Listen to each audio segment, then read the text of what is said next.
Did you know ASBN, America's Small Business Network, is now available on your TV? That's right. ASBN is now streaming on Roku, Apple TV, and Fire Stick, and available for download in the App Store. Scan the QR code to download the ASBN app today.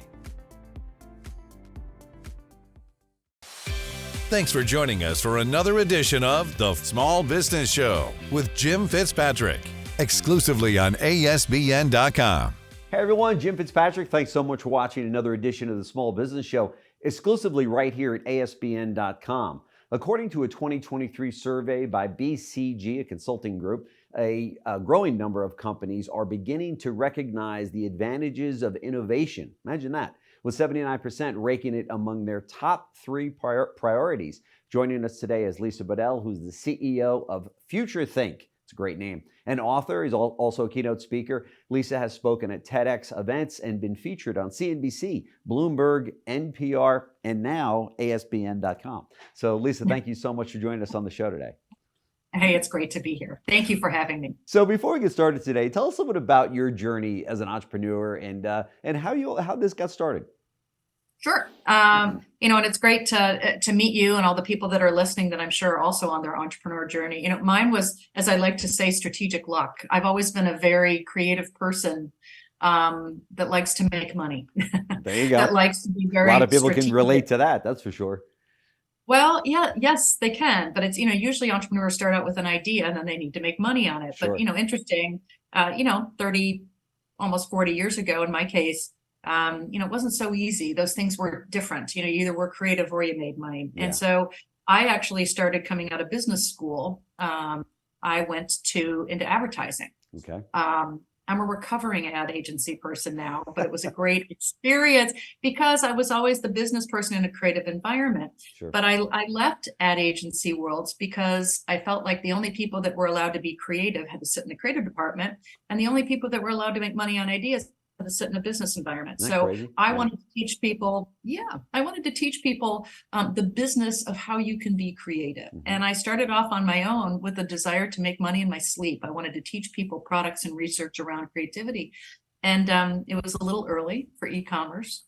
And so I actually just started doing training and some other services until I could grow into some other business channels. But it was a great journey. And it's all about taking a risk because people are going to tell you all the time why you can't do something more than they're going to tell you that you can. So Yes. it's a thrill to talk to people here because I think everyone's journey is different, but they all come against the same kind of struggles. Yeah. And that's what we should talk about, how to overcome those. That's right. That's right. You're the CEO of a company that helps businesses adapt and innovate. Why do you think it's important for businesses to be innovative today? Well, you know what they say, it's kind of like you can stand in the middle of the road, right, and not change, but the only people that get run over are the ones that don't move. Yeah. So That's right. I think what's interesting about innovation is just change. Mhm. And I think everybody here is a company because change is consistent. Everyone's competitive. The world's changing. We have to learn how to deal with change and not make it something that's bad. It's not that your idea wasn't good. It's just it might have outlived its time. Yeah. So I think what's important about innovation for people is getting comfortable with continual change or as I like to say, proactive obsolescence. Sure. So let's put ourselves out of business before someone does it to us. Yeah. And that's what keeps people on top of change, looking Sure. for the next thing. Sure. And we've seen, I'll spare our audience of the list of the number of companies, but we all know those companies that, started out strong and they've built these incredible empires and these household names and these brands. And then suddenly we turned around and they're filing Chapter 11 and going out of business and selling off all of their locations and what have you. And it really is something. But why do you think companies fail to innovate? Fear. So one of the biggest things that holds people back in terms of change is fear. And it could also be stubbornness, right? I have a good product. I have a good idea. Why isn't it selling? Right. Well, the problem isn't everybody else. The problem has to be with us. So I think what we have to do is figure out how we can change with the times. So I think a few things that people need to do is keep on top of what the trends are that are driving our market and figure out how they can both incrementally and disruptive in terms of evolving their current products and services. And, you might become a business in 10 years that has nothing to do with what you're doing right now. Right. And that's a really interesting exercise to think about because the people that really think that disruptive are the ones that stay ahead. Yeah, that's right.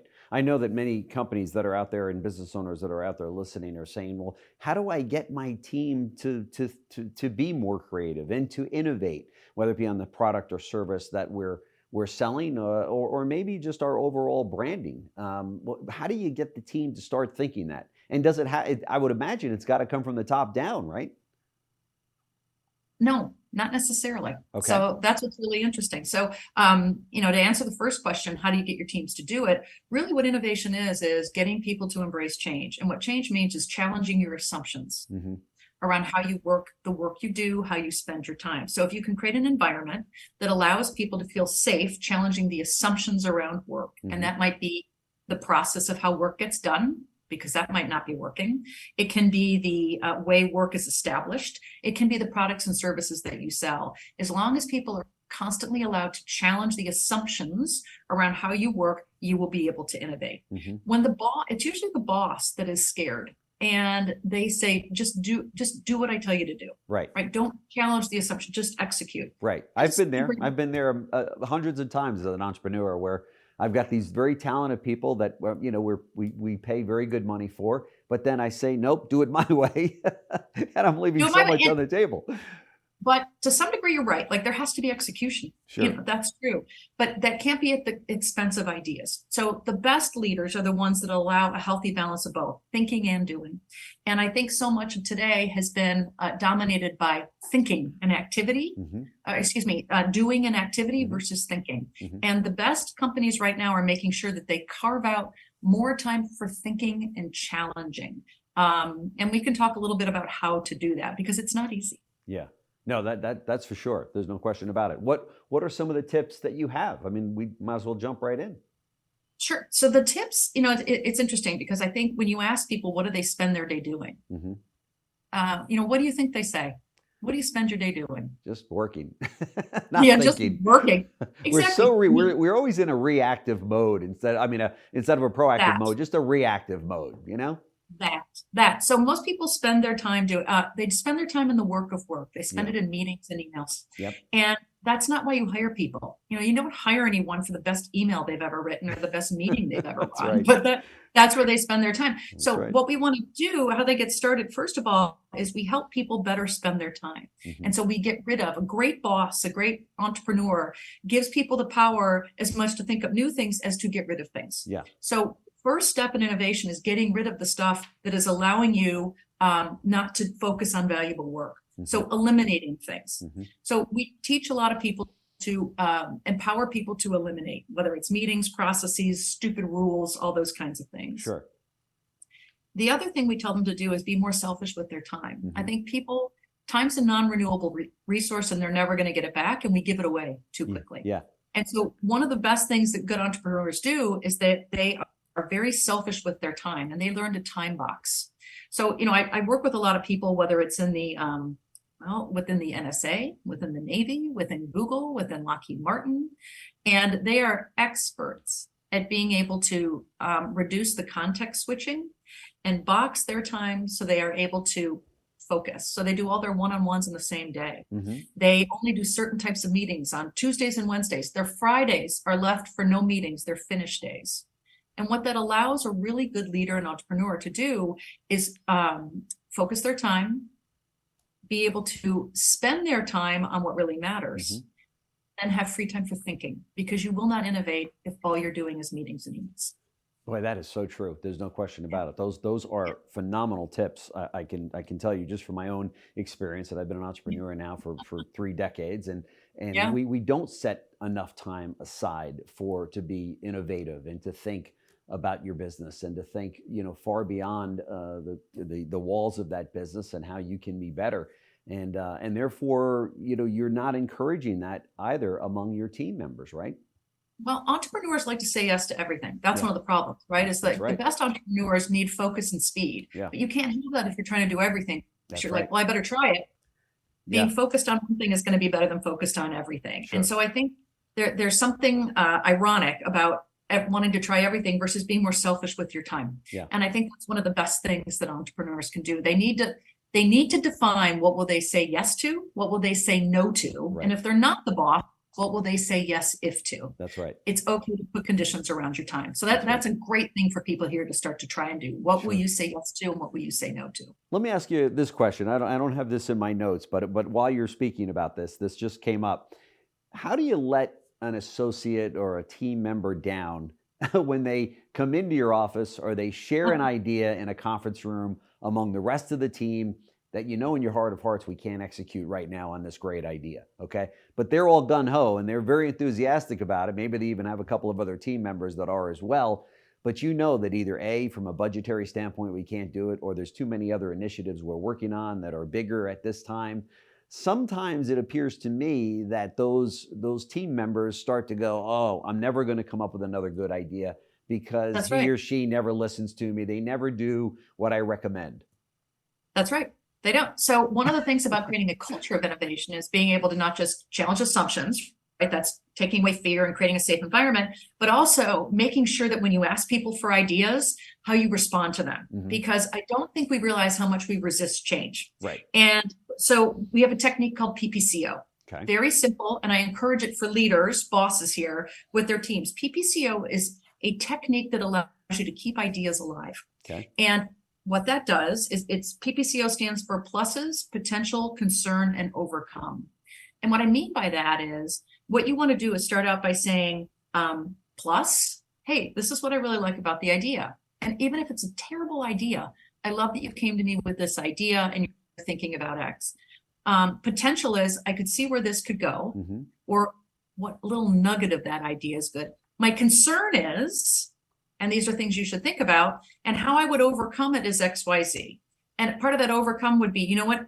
No means not now. Right. And so keep that up. Let's keep priorities, but I want you to keep that thinking up because that's how we'll be successful. It's about encouragement, not just saying no. I love it. I'm using this. I'm making notes as you're talking to me right now. PPCO. The PPCO. Yeah. We're gonna show it on the screen here as well because I think that's great advice. I know that I've spoken to other leaders of companies and they say, geez, I really feel bad when a team member has got a tremendous amount of enthusiasm. We can't do the deal right now. We can't go down that road.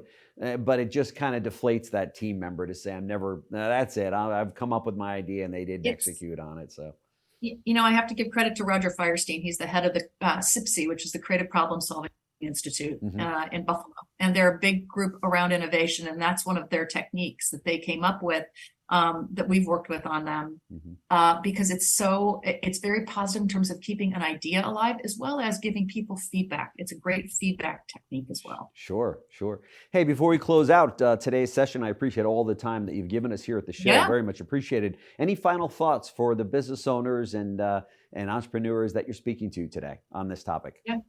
I would say that innovation is just as much about getting rid of things as it is coming up with new things. So I would encourage people not to keep saying innovation is about we need people to do more and take on more things. That takes away your focus. Yeah. It is also about subtraction and getting rid of what's not working to create the space for the stuff you really need to focus on next. Yeah. And I hope that people will do both. That is excellent advice. Lisa Bodell, CEO of FutureThink, also keynote speaker, author, and just all around great advisor to small businesses and big businesses. So thank you so much for joining us on the show. We very much appreciate it. We would love to have you back because there's so much to talk about on this very topic. So thank you so much.